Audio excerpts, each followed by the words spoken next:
see, and then using your eyes to gauge proportions and everything, right? Because like I said, we don't have a flat-on image like we did with the lightsaber, so we can get perfect proportions and stuff. So we have to use our eyes to try and get it as close to the reference image as possible. Realistically, like this probably isn't even super close to what the reference image looks like. It can definitely be improved. So why don't we take a look at that first? Wooden cart under my references, here we go, is what we're working on. Right, so if I compare this to my cart, for example, at it from like this angle, this is too thick. All this wood, it's very thin compared to the wheels, right? My wheels are not that, they're not thicker than the wood here. It's probably the opposite. This is probably thicker than this. So that would have to change. Other than that, it's actually looking pretty close. Maybe the distance between the wheels and the wheel well in the middle is slightly off. And stuff like that, right? Like I said, it's hard for me to say exactly because I don't have that flat-on image to kind of compare this with. I could keep this image, of course, in 3ds Max while I model, and I probably would if I was doing this as a student. But I'm just going to go back and forth and kind of reference it here while we'll move forward and start making the shape. Okay, so let's go back in. We're going to do a refresher on the wheel itself. So if we remember, I started in perspective mode, and I'm going to make a tube. So I go into my basic primitives, grab the tube, and draw it out from about the middle. I will make sure it's centered totally in just a second. Now these numbers are, they're definitely not trivial, but they're, the measurements here don't necessarily matter for scale. Like I'm not looking for an exact size for this cart or anything. We'll get into sizing when we get into assignment 4 after this. Okay, but for now, everything just needs to be uniform. Like have the right proportions compared to other things according to these images. Right, that's all I'm looking for to start. So maybe a little thicker wheels here, probably. Right, the distance on the wheels definitely doesn't seem right. So if this is 60, maybe this should still be 50. It's pretty good. The number of sides, remember I talked about this last week, needs to divide well into 4 so that we can split this thing into a quarter. Right now it does, but it only has 12 sides. I want it to have 24, so it's more round like a wheel. Once I have that, I'll make sure I use my move tool, W, right click on these little arrows to center it. Like nice and locked to the middle right there for me. At this point, I can copy this one, bring it down, and scale it if I want to use this one again for my my inside piece here. I don't really know if I want to though. Didn't really turn out that good there, so I'll make a new tube instead.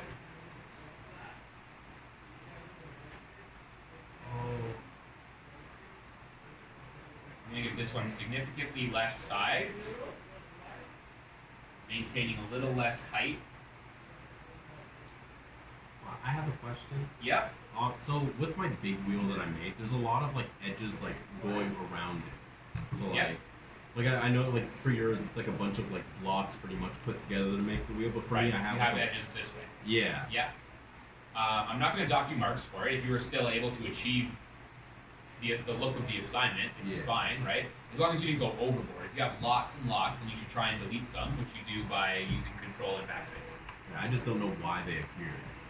Well, when you create your object, right, like I can add as many things as I want to the object. So that's probably all that happened, is you ended up adding more than you realized when you were creating your object because you didn't have your edge faces. You don't see your edges. Like it's impossible for me to tell now how many segments this has, right? So right now it's like, yeah, it has no height segments, but if I change this up, like you can't tell. Right, but they're there. It's going to not be good for my ease of modeling when there's 142 edges. Right? A whole lot. So yeah, I keep it as clean as possible.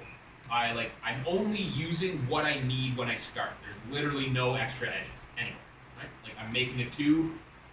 That's all that's there. It's a tube with 24 sides, and then from there I can add whatever I need. Start as minimalistic as possible. Sides for this thing in the middle, I'll take down 12, maybe it's fine. I don't really care. It doesn't have to be the wheel. You don't notice as much if this thing isn't round. I'm gonna leave it like that. Now I'm gonna make sure that it lines up well. F on my keyboard for front view. You see like the bottom of this thing is lining up to the bottom of the wheel too. I don't really like that. And this is just me being a little OCD. So this is why I made this thing 2 centimeters shorter than my wheel, so I could raise it 1 centimeter here, and then it's right in the middle of my wheel. But this is just like me being perfectionist kind of thing. And then, of course, it's centered. So everything's centered on the 0, 0, 0 now. So I'll make my cylinder for the first spoke. Top view, again, we'll just go close to the center here, drag out something that is roughly the size that I would want. Rotate it by 90 degrees. Remember, A on your keyboard is angle snaps, which allows you to get those easy 5-degree rotations. I actually have mine set to 2.5 right now. Change the height until it goes through the other object, and then move it into place again, right? So halfway up, halfway up. In this case, I know my measurements, and that'll be 5 thick, because I made it 10 centimeters thick here. So if I move it halfway up, 5 centimeters. Now it's right in the middle of both objects. I can hit Alt Q to isolate this, and then right click and convert it to editable poly. That allows me to go into polygon mode on my keyboard, which is 4, and select the faces here and delete them. So I have a spoke now that won't have any hidden faces. And I click an empty space, right click an empty space and say end isolate to bring everything back. I can turn on my rotate tool, which is E, and hold shift, and get a 45-degree rotation for this one. And then make 7 instances, ultimately adding 7 to my 1 for 8 total spokes, matching our reference image. Select a spoke that's on an axis. I mean that by either your X or Y axis here, that you're going to want to grab from. I'm going to choose this one. Turn on vertex mode, allowing me to mouse over this whole area here with the marquee tool, and then use the move tool to simultaneously move all these pieces at the same time here to be in the middle of the object, right? I don't want them to be outside. I want them to be just in the middle of that shape. Okay, so at least that's done now. Now I'll start working on this thing. I need to, first of all, quarter this, so I'll turn it into an editable poly and delete 3/4. So I use polygon mode for this, 4 on my keyboard, delete, turn off polygon mode, and then my pivot goes back to the center, so I can use my shift and angle snaps to get that 90-degree rotation and make 2 instances, 3 instances. So I get the whole circle. Go back to isolating one with Alt Q. This is going to allow me to select the open holes in my object. 3 on my keyboard is border mode. That allows me to marquee over my object and I get all the open holes. In my case, there's 8 edges or 2 holes. And then I can hit Cap under Edit Borders to close that shape. Once the shape is closed, I need to then create the different ends here so these things can snap together. So I'm going to use the ring command. So if I click on one edge, hit ring, it selects all the way around the model. And I'll use the connect settings here. So it's the black box next to connect that allows me to change how many edges I am adding. Right, I can add this again all the way up to 200, I think is like the cap. There you go, 148. Or did I just break it? I just broke it. Okay. See? Right? So obviously you got to be careful when you do this kind of thing too. 418, no good. Obviously, you'd want a much smaller number, and you can see why. Why is it black? Yeah, I don't know. Keep crashing after. It didn't crash. It just took forever to like figure its shit out. Okay, so I'm going to change that actually to 2 because I want to have this area in the middle where I can cut into and extrude from this model. So I will then also change the pinch here, right? Something closer together to more closely match my reference image in this little thing here. So I will choose a number like minus 15, something like that would be fun. Then hit the green check mark to accept. And I just realized I forgot to do attendance, so let me do that.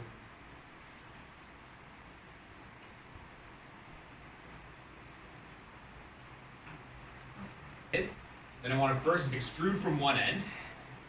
So I use the extrude command when I click on the one polygon in the middle here. Use extrude. I set that number pretty low, usually like 1 or 2 or something. Just makes it a little easier in the next step.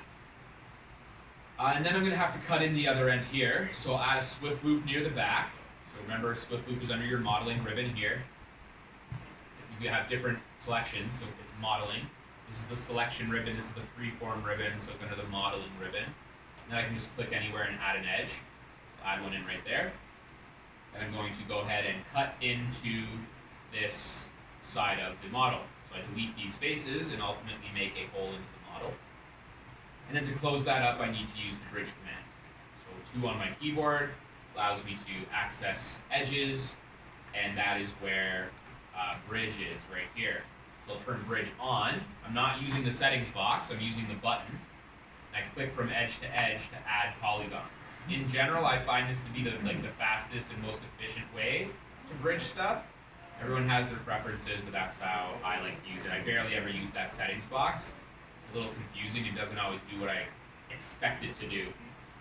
Okay, so with that said, if I unhide my other ones, right-click an empty space and end isolate, they've all inherited that change. Now I need to make sure that they're all snapping in place. So I take the verts of one of these ends, one of these guys right here, let's say, and I turn on snaps, which is S on my keyboard, or it's this magnet right here, the first one. Then if I right-click on it, I can determine what I want to snap to.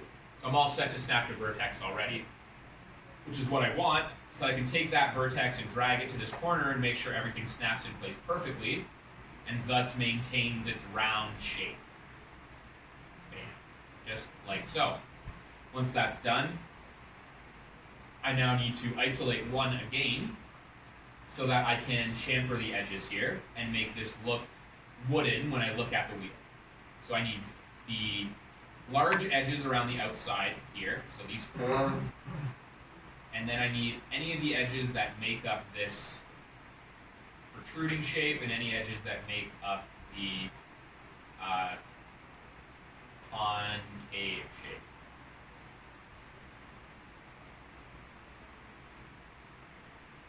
In this case, it should be all those ones. Make sure I have this one. I didn't. Same thing over here. All the ones that make up the, well, I guess in this case there's kind of like 2 extrusions and 1 intrusion. But either way, it's the outer areas of the model.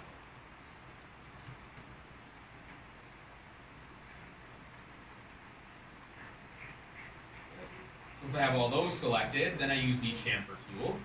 So chamfer, I use the settings box again, which I normally do for these tools. Bridge is the exception. And then I can change all my measurements and everything. So if I right-click on any of these little arrows, I can reset them to their default values. Choose the value myself, something like that, maybe a little less, I don't know, 0.25 maybe. And then hit the green check mark. Okay, so now that I've done that, anytime I do chamfering, I should always check for end-ons right after. Yep. Do you really have to chamfer the parts that connect like within one another? This? No, the one that like you put in. He's talking about the there. inseam. I mean, you really should, otherwise it ends up just looking like a tube, right? Like, why do all this work if you're not actually going to see the detail on the model? Okay, because I thought it wouldn't really sit in like fit in kind of like a puzzle. If you chamfer It still does, because I chamfered it after I fit it like a puzzle, right? So if I end my isolate now, it still fits all together perfect and everything snaps, but there's this nice little gap that those pieces of wood have because they're sanded on the edges to make sure you don't cut your hand. Okay. Right? And so now we actually see this detail of the gap in the model and everything when we look at it, which if you don't add this chamfer around the end, you simply won't see this. Okay. Okay, so now that that's done though, I can select all these pieces, and I need to rotate by 22.5 degrees. So the reason that is right now this spoke is going through this break in the model, which obviously would not be good for it structurally. And so I need to make sure that this spoke is essentially halfway through this area, right? Because I want this one to be halfway between these two, and this one to be halfway between these two, so on and so forth. So I right-click on my snaps up here, and go to my options, and then I can change the angle degrees. So you can change it to anything that works for you. 22.5 is what we're trying to go by, and you can change it to 22.5 exactly, or you can just change it to 2.5, and that makes it a little easier to do things after. You don't always have to change your measurement settings. So I'll rotate it by 22.5. Nope, not that apparently, because that is not right in the middle right now. Right, you can see when I rotate it, right? This no good thing is happening. I don't really know why. So I can rotate the other parts maybe. Let's try that. I'll select all these guys and I'll rotate them by 22.5 degrees instead. And that should work as well. Yeah, this one's in the middle. So if I go 22.5, it ends up that this gap is right in the middle of all these spokes. It might even be slightly off. It looks like I missed a centering thing somewhere. So if I turn on my perspective and my grid, what did I forget to center? Probably this thing. Yeah. So this thing's a little off center, and I think that's maybe what's causing it, is that the spokes aren't perfect. So I don't want them centered on the Z, just on the X and Y. I don't know if I can do them all at once. I don't think I can, which is unfortunate, so I have to select them one at a time.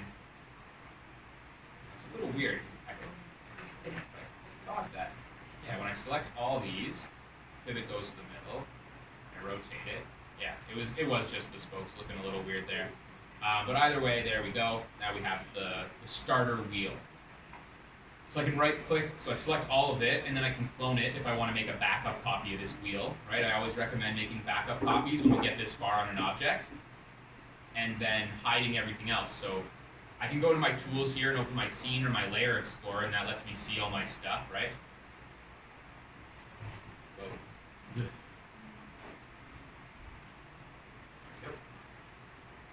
And that lets me see all the stuff in the scene. I'm using the layer explorer here.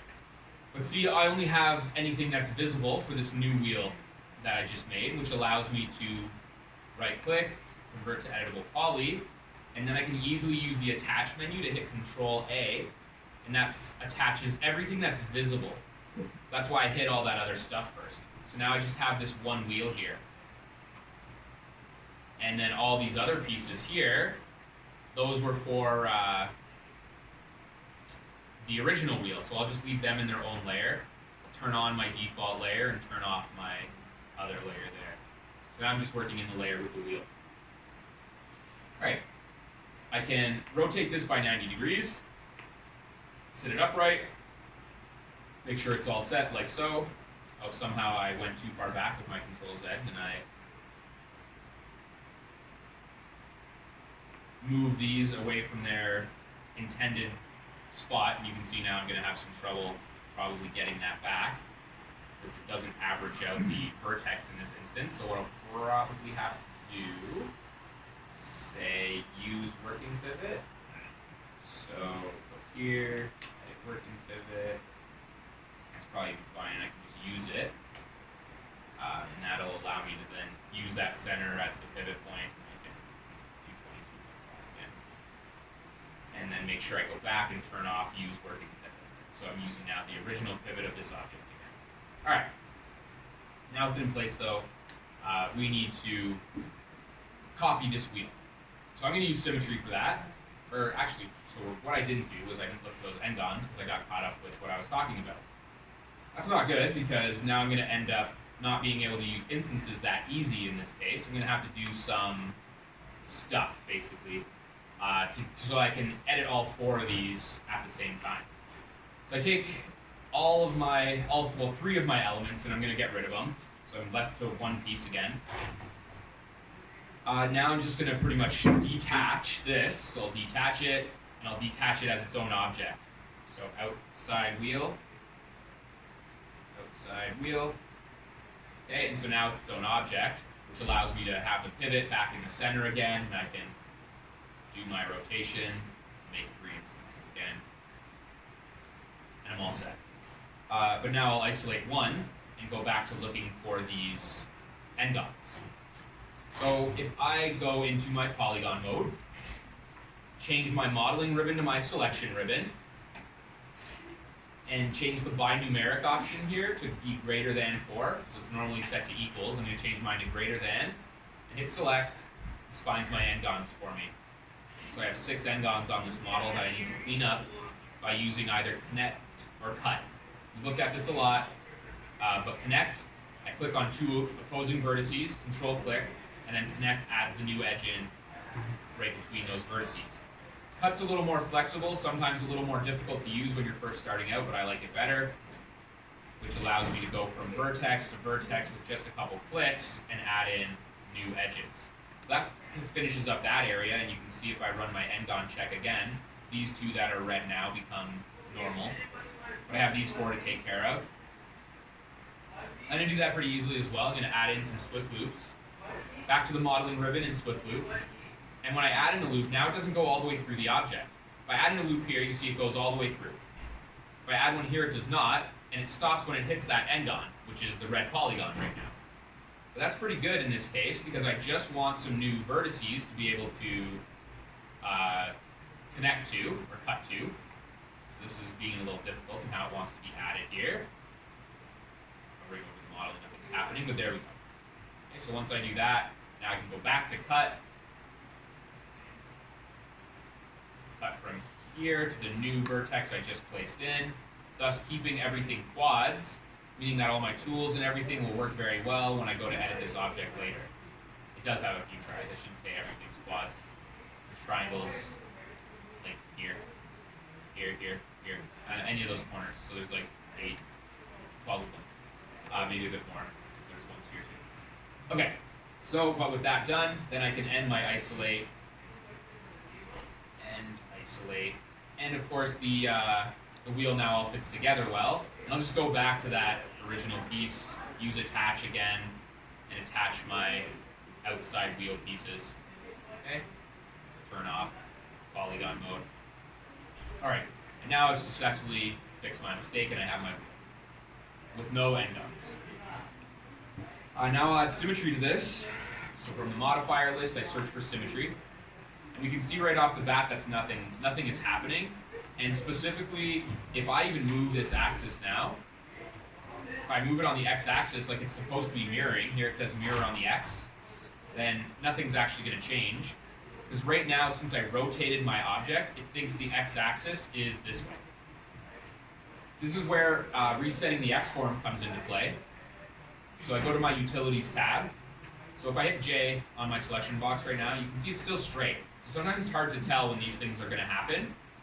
But just a little experience lets me know that anytime I create something on its side and then rotate it, the natural axes of that object have changed, right? When the object is created on the grid, when I draw it like a normal cylinder, like this determines what is X, Y, and Z for this model. Okay, so even if I rotate it now like this, X, Y, and Z were still the same directions when the model was originally created upright. And that's why we need to reset the X form of things sometimes. So I go to Reset X form and Reset Selected.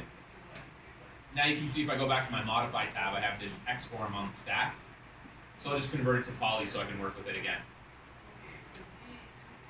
Alright, now if I add symmetry, you're going to see that it is effectively correct on the x-axis.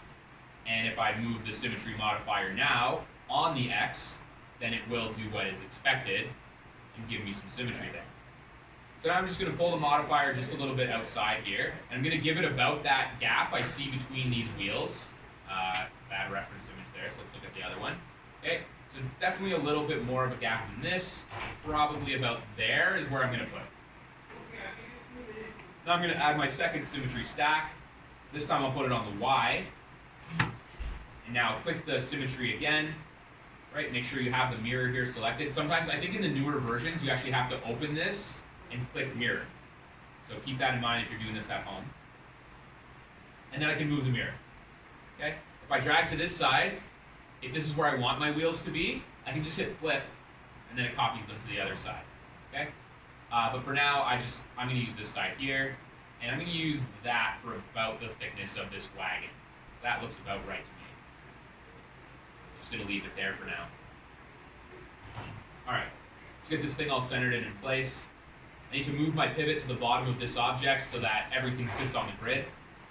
I'm going to go effect pivot only. Now I'm going to turn on my snaps again. S is for snaps. And then if I right click, I want to again make sure I'm only going to vertex. So I want to take this pivot and actually bring it down to the very bottom of this object here. Going on the lowest most point. So that is actually this vertex. So I'm off by one vert here. Okay? So now if I zoom in close, you can see it's on that very bottom one. Alright. That's exactly what I want. Because that allows me to change my Z now just to 0. So everything just sits above the grid. Everything that I make now, I can be at least satisfied that it's, this is at least centered, even if the rest of the object needs some work. Okay. So let's go ahead and so I'm going to go ahead and start adding the rest of the pieces of the cart. Right. So what I want to do is I want to look down these wheels. Right. So I have a big gap now in between here that's going to determine the size of cart that I need. So I'm going to go ahead and drag out another tube. Close as I can get to the middle. In this case, that's probably around here. And drag out like so. Something like that. And again, once I've reviewed the object, I've noticed this isn't very thick, so I'm not going to give it too much thickness here, but I'm going to give it enough height that it looks about right in terms of this assignment. Okay, so keep changing that height here. Look at it from the front view, right? You can see that obviously it's going further back this way than it is this way. So I'll need to do some aligning with all this stuff, right, to make sure the stuff is in the exact right spot if I want to be that way. Now, obviously, you guys don't have to be this specific with things, but I do like to show you how to get specific if you want to do that, right? Okay, so I have my wheels. I want to make sure this cart is aligned perfectly with these wheels, but it's hard right now because one, the wheels aren't centered to this middle grid and everything. And if I actually go to my wheels, there's really only one because I use symmetry, right? So I turn this off, there's really only the one there. So if I use like center to object, it's just gonna center it to this for now, which is no good. So what I know at this point is I'm happy with my wheels. Like I would probably actually, chamfer this, this, and the inside one here before I was gonna, submit this for my assignment. Okay, something like that. But once I'm happy, then I can convert everything to editable poly. So if I right click on this and convert to editable poly, the other ones become permanent now in my scene. And this allows me to center my pivot between these four wheels. So I'll go back to that pivot here, say effect pivot only, and center to object. So what's going to happen though is it's going to be halfway up on the wheels, but this is an easy fix now. Because I've already made sure that the wheels sit perfectly on the ground. So if I just change the Z location of this to be 0, then now this pivot is right in the middle of all these wheels and right on the ground. I just turn off effect pivot only. Now it's really easy for me to actually center this. Okay, so now it's at 0, 0, 0 there. What that allows me to do is to take this tube and center it at 0 and 0 here. Okay? Now obviously I'm going to need to do a little bit of my own movements here to make sure this is perfect. But I can get even closer again by centering the pivot for this. So I center the pivot, turn that off. Now I can, X, Y, nice right in the middle. And then the Z is 110 off the ground. And now if I scale this thing, it scales from the middle and it maintains a constant length on either side of the wheels. Right. So that's looking pretty good now. I need to change the, well I actually don't need to change the number of sides. 12 is what I wanted, right? Because I want to look at the number of panels here making up the cart. And there's 1, 2, 3, 4, 5, and 6. Right, so we need 6 pieces, and that's pretty much what I have here, is half of this is 6, which is great. However, there's a few things that you may note, right? This is not going to be exactly the same shape as this. This is flat at the bottom here, so it's 2 boards flat at the bottom. This board right here is also longer than the other boards, right? So let's make that happen. L on my keyboard is my view down the tube right now. I'm going to move that into place. So if we look again at the cart, it's hard to tell from that image maybe, but we look here. It's pretty obvious that the wheels don't go very far past the cart, right? It's the bottom of the cart here. Maybe the wheels go just past it. So if this is going to be the bottom of my cart, essentially this vertex is what it will be. I need to move this up a little bit more, a little more in line with the reference right there. Now I'll go ahead and convert it to poly and delete the top half. And gone. Okay, so now I want to start making that other shape. I can take these vertices and just about line them up here, but as you can see, it's not really perfect. And the way that you can do perfect things like this is by copying vertice world locations. So right now, I'm trying to move this on the z-axis. Okay, so if I move this, it's changing on this z-axis. I just dragged a top vertex through the whole model. It looks weird. But I know that this and this are in the same location because the way this object was made, they're both at 119.795. So if I copy this and paste it here, then I'm going to get that perfectly straight line. And of course, you guys have seen already the make planar tools as well. Those would work pretty decent in this case as well, but they won't work as good in the next spot here, okay? Because we're only going to be doing one thing at a time. So either way, I would do the same thing. Control C, take these ones, Control V. Okay, but this is where they won't work because I need to make this straight. When we look here, not here, here, you see that this board, these boards on the outside, they're perfectly straight, and mine are very angled right now. This is where this comes into play now. So I take this, and this one will be on the Y or X? I can't remember. The Y location. So on the Y location here, I can copy this, and then copy, and then paste it to this one, and then it changes it and lines it up. And so I'll do the same thing for this, and this is where I make planar wouldn't work, right? And so Control C, Control V, just like so. And I would do the same thing to the other side to make sure all this lines up properly. So again, I'll take that Y value, paste it to these two, because I am selecting two at a time, by the way, right? When I go like this, I'm selecting the two down the model, like that. Just make sure you're aware when you are using these orthographic views that you're doing that kind of thing. And one more time here, and that should about finish it up. Now sometimes like you might notice that this is like slightly thinner than the other ones, and if you really want to fix that, you can like do these tiny little tweaks, okay, to make it like very close. But I actually need to do one more thing too, because again, the shape of this still isn't quite right. Like this board is supposed to be longer, and I achieve that by taking all of these vertices and moving them. So something like that, and then ultimately I'm going to have to move this up a little bit because that changed that bottom location for me. So now the wheels are just above the bottom of the cart. This piece is clearly bigger than the other pieces, and we're pretty close to what our reference is starting to look like. But of course I have to turn this into planks of wood, okay? And it's very easy in this case to do that. We don't have to do like the rotations and stuff like we were doing before. We're actually just going to use a little bit of chamfering. So I'm going to go back to my edge mode, 2 on my keyboard, select the edges that would separate each plank of wood. So this one, here, here, and here. With those selected, I'm going to go to chamfer again. Now, normally, you guys are used to this effect, right? Where we're rounding stuff out when we add in these chamfers. But what I can actually do is I can click this open chamfer right here, and it actually deletes the space when in between those edges that it's adding.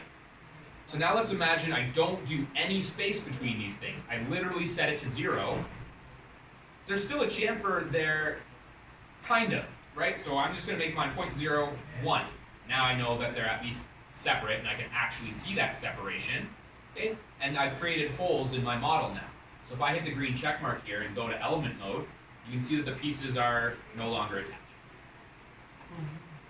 So again, I'm going to go to my border mode and just drag across, yep, just like that. And now I have all these holes selected. I'll cap my holes again. Okay, so there's no more holes in the model anymore. When I zoom in, I don't see through the model or anything.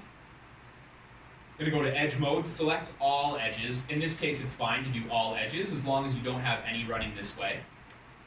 Okay, and then I can go to chamfer again. Now this time, I'm actually going to give it a decent amount. but I'm going to take off the open. And I'm going to make it like planks of wood again. Right? So this is now giving me this chamfer. I'll hit the green check mark. And I have my nice wooden cart shape. Okay? Now the rest of the pieces are relatively easy, definitely, compared to this kind of thought that it takes. They're very basic shapes, right? Like if you look at the rest, there's like a boxy shape under here, and it just has kind of an angled end. And then there's the end of the cart. So again, if I look down the cart like this, I'm just going to make another box.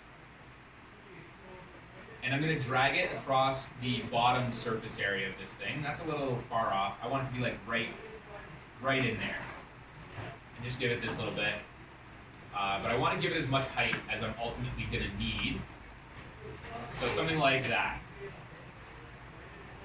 Okay, so the only real important thing that I did here is make sure that I'm going from about corner here to corner here, and that I'm getting about as much height as I want out of this thing. So see, I want mine to like sit slightly below the lip of the wagon, because if I look at the references, like kinda, maybe this is actually perfectly even. So maybe I'll try and get that even, but it definitely sits in this way. Okay, so I need to think about those things. So in this case, now I'll actually look at this thing and try and even out that height with these guys. So I'll convert to editable poly, take the verts.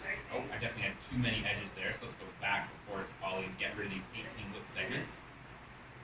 Go here, move this up till it's just about in place. Right. Now all I really need is an edge that runs through here, so I'll add Swift Loop. It's about right there, let's say. And I've added well, I want to add the new loop onto the model, but apparently it doesn't want to go. There we go. So I just have this. It's a very simple shape, and all I need to do is take all the verts on the top half of this model, so these ones here, and use the scale tool on the x-axis, and I just literally stretch it in to place. And then you can do the same thing where it's like you go to your edges. I'm going to hit Control-I here to select everything else, so it already had this one selected for me, so I can do that. And just chamfer again, right, just like before, a little bit of wood stuff going on, all good there. I'll, do a couple more edits, make it thinner, make it more in line with the thickness of the rest of the wood here, and move it into place. The same thing with the other one. You can use symmetry if you want it to be like perfect. I'm not really worried about it right now. Alright, so I just move mine in place just like that. This piece looks very similar to the piece below the model right here. All I'm going to do for that is take this one and rotate it by 180 now. And then change it to be the shape that I need. I'm going to make this one a copy though, because it's not exactly the same, and I'm going to do some stuff to it. So copy, I end up with something like this. Now look down on that L again. I'm going to make sure it's outside of my other model first of all. Now I'm going to start matching the shape a little bit better. It's pretty close, but these would actually be like way higher up to look like the angle on the thing in the image here. And these verts are actually past the cart. Looks a little something like that, according to the reference image. And of course I'll want to line it up to make sure it's perfectly in line with my wheels here. Okay, something like that. Now you see what's going to happen already is this thing's a little too thin for the hole here. Right, so I'm going to have to change the thickness of this one to be a little bit wider. Make sure that there's enough space to make the axle that needs to come through. Okay, so I'm going to go ahead and do that. And put all that kind of stuff into place. Chances are I'm going to have to move the bottom vertices here eventually too.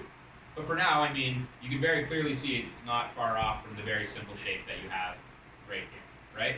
And that's all we're trying to accomplish. Now you might want to do like a chamfer on this edge in this case, right, to really make it look soft like these ones. But yeah. Axle is again pretty easy. We're going to use some of the same techniques we've looked at, but instead I'm going to look at the sides. So I'm going to hit my front view. I'm going to use this hole as like the reference for how big I need to make this next box.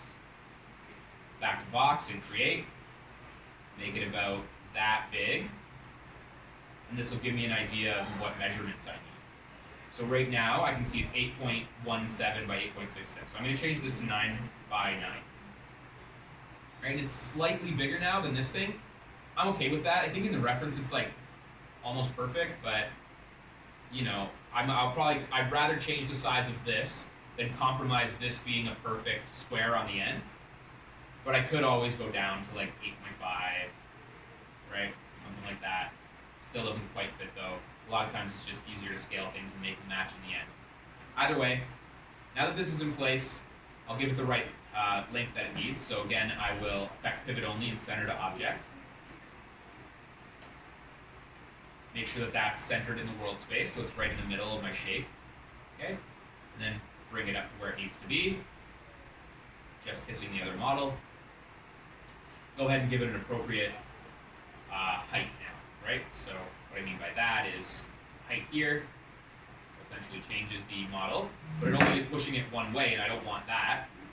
What I want is my model to scale from the middle, so I can do this. Just drag it, get that real good result there. I'm going to go ahead, chamfer the... actually, I'm going to wait to do that. First, I'm going to go ahead and add one length and one width segment, so I get this cross on the end. This is how we're going to make our circles. Once I have that, I can convert to polygon. Now that that's done, I need to go to vertex mode and select the corners and the middle.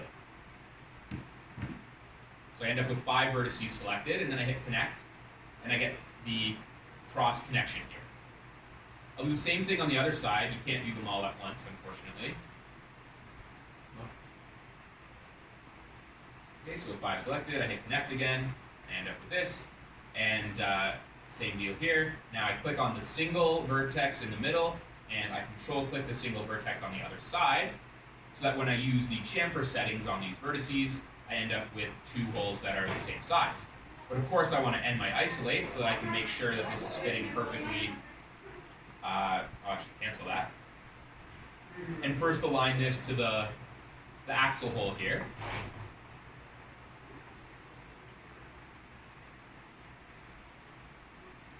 Okay, so it's definitely not in the middle.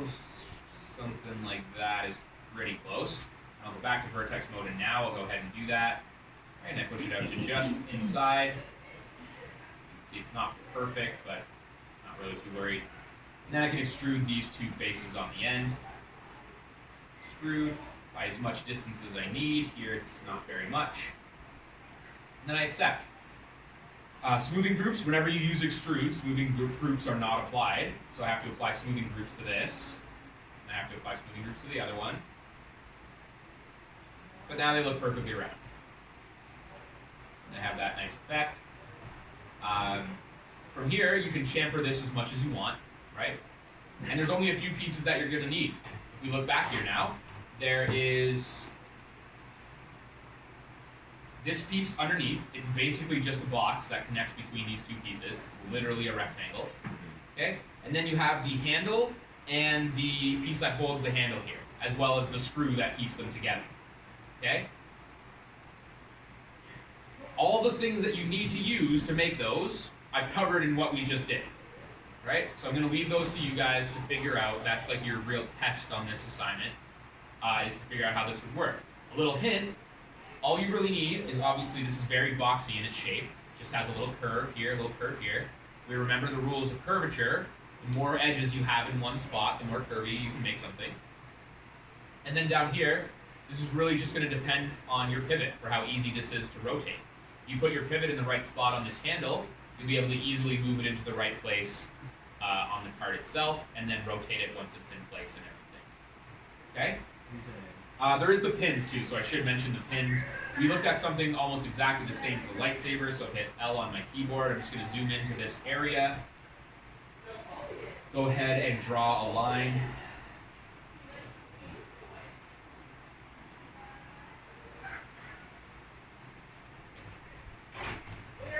Something like that. Now I made a little mistake here. I'm going to need to modify this and go create line from here to here. And then I need to weld these 2 together.